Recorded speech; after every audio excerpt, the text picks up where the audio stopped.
আধুনিক এই পৃথিবীতে মহান বিজ্ঞানী স্টিফেন হকিং একটা প্যারাডক্সকে খুব ভয় পেত। সেটা হলো টাইম ট্রাভেল প্যারাডক্স।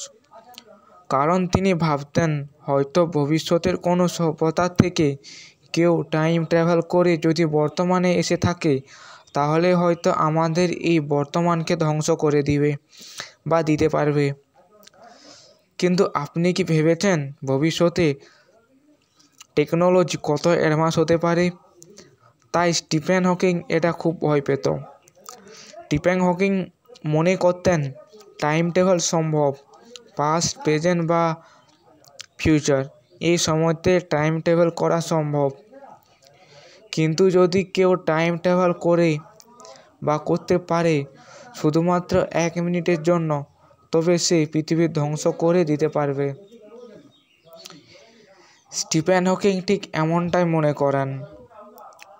আমাদের এই বিশাল ইউনিভার্স, সেখানে অনেক ল আছে, নেচারের অনেক ল আছে, আর আমাদের এই ইউনিভার্সে যা কিছু ঘটে তার পিছনে কোনো না কোনো কারণ তো অবশ্যই আছে। সামান্য একটা ছোট ঘটনার পেছনেও কোনো না কোনো কারণ থাকে। বিজ্ঞানীরা ঠিক এমনটাই দাবি করে। এখানে কোনো প্রকার কারণ ছাড়া কোনো কিছু ঘটবেই না। আর কেউ যদি অতীতের টাইম ট্রাভেল করে কোনো কিছু পরিবর্তন করে, তবে সেটা সম্ভব নয়। কারণ প্রকৃত টাইম ট্রাভেল করে কোনো কিছু পরিবর্তন করতে চায়, তাহলে আমাদের এই ব্রহ্মাণ্ডের নিয়মকে ভঙ্গ করছি।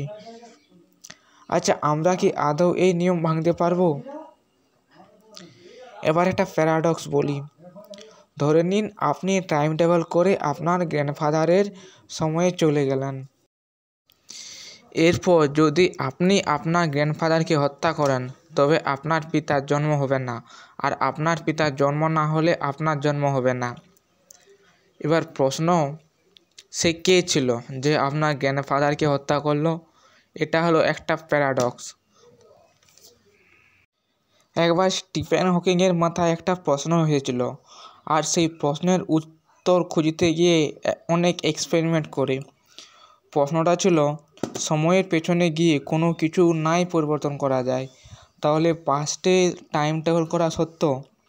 এই প্রশ্নের উত্তর খুঁজতে গিয়ে একটা এক্সপেরিমেন্ট করে। স্টিফেন হকিং একবার পার্টি অর্গানাইজ করে, এবার ডিজিটাল মাধ্যমে সবাইকে ইনভাইট করে। এক্সপেরিমেন্ট কিছুটা এমন ছিল যে কিছু খাবার বানিয়ে সেগুলোকে টেবিলে রাখেন। কিন্তু ইন্টারেস্টিং ব্যাপার তো এটাই, স্টিফেন হকিং পার্টিতে অর্গানাইজ করে, কিন্তু সেখানে কেউ আসেনি। সে শুধু দরজার দিকে তাকিয়েছিল অনেকক্ষণ, কিন্তু সেখানে কেউ আসেনি। আর এটা হচ্ছে সেই ইনভাইট করা কার্ড, যেটা স্টিফেন হকিং সবাইকে ইনভাইট করেছিল। সবাইকে বলতে যারা টাইম ট্রাভেল করেছে তাদেরকে ইনভাইট করেছিল। এবার আপনি যদি কোনো কারণে অতীতে যেতে পারেন, তবে স্টিফেন হকিং আপনার জন্য অপেক্ষা করছে এবং সে তার পার্টিতে আপনাকে ইনভাইট করেছেন এবং আপনি সেই পার্টিতে অবশ্যই যেতে পারেন। এবার যদি কেউ সত্যি সত্যি টাইম ট্রাভেল করে স্টিফেন হকিংয়ের পার্টিতে যাওয়ার চেষ্টা করে, তবে সেখানে আবার একটা প্যারাডক্স হবে, যেটা গ্র্যান্ডফাদার প্যারাডক্সের থেকেও অনেক বেশি মাথা খারাপ করা প্যারাডক্স। গ্র্যান্ডফাদার প্যারাডক্স অনুযায়ী সময়ের পেছনে কোনো কিছু পরিবর্তন সম্ভব নয়। আর সেখানে যদি আমরা সময়ের পেছনে যেতেও পারি, সেখানকার কোনো বস্তুর সাথে আমরা কাটছাঁট করতে পারবো না। আর তবুও যদি আমরা ওই বস্তুকে পরিবর্তন করার চেষ্টা করি, তবে আমরা সেই সময়ে ফেঁসে যাব। কারণ হিসেবে আমরা ওই ঘটনাটা ঘটিয়েছি, মানে সেই কারণ হিসেবে দায়ী থাকব। এটাকে প্রেডিস্টিনেশন প্যারাডক্স বলা হয়। এবার একটা উদাহরণ দিই যেটা পরিবর্তন সম্ভব নয়। যেমন ধরুন আপনি খবর শুনলেন যে আপনার বাড়িতে চোর চুরি করে নিয়ে পালিয়েছে। এবার আপনার কাছে টাইম ট্রাভেল করা মেশিন আছে। আপনি অতীতে গিয়ে চোরকে থামানোর চেষ্টা করবেন, কিন্তু সেটা ঘটে গেছে, তাই পরিবর্তন করতে পারবেন না। যেমন ধরুন আপনার বাড়িতে চুরি হয়েছে রাত 12টায়, আর আপনি খবর পেলেন সকালবেলা। এবার আপনি টাইম ট্রাভেল করলেন রাত 12টায়। এখন আপনি চুরি হওয়া থেকে আটকাবেন, তাই চোর সেখানে চুরি করেছিল সেখান থেকে টাকা পয়সা সরিয়ে রাখলেন, তাই চোর জানতে পারল না, কিন্তু চোর যখন আপনার বাড়িতে আসে সে অন্য টাকা পয়সা না পেয়ে অন্য কিছু চুরি করে নিয়ে গেল। আচ্ছা, আর একবার, এবার আপনি আপনার বাড়িতে সব দরজা জানলা বন্ধ করে রাখলেন যাতে চোর ঢুকতে না পারে, কিন্তু যারা চোর তারা জানলা ভেঙে চলে যাবে। এবার যদি আপনি চোরের পেছনে পেছনে চলে যান তবে জানি না কী হবে, ভগবান জানে। এটা হচ্ছে একটা প্যারাডক্স।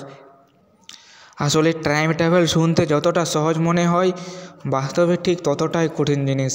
এটা একটা মাথা খারাপ করা জিনিস। কিন্তু একটা থিওরি আছে যা মাল্টিভার্স থিওরি, যেটা দিয়ে টাইম ট্রাভেলের প্যারাডক্সকে শেষ করা যেতে পারে। এবার আসছি স্টিফেন হকিংয়ের পার্টিতে।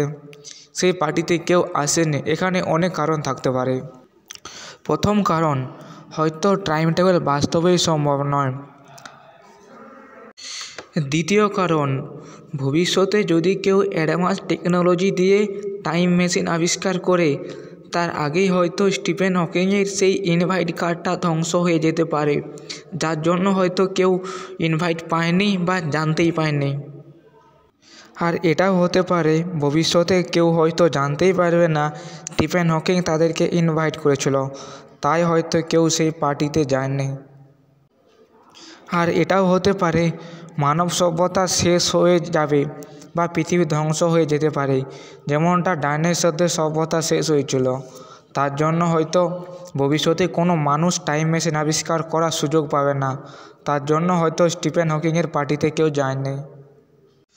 এটাও হতে পারে তাদের হয়তো প্যারাডক্সের ভয় থাকতে পারে, যেমনটা প্রেডিস্টিনেশন প্যারাডক্সে হয়, সেটার ভয়ে হয়তো কেউ যায়নি।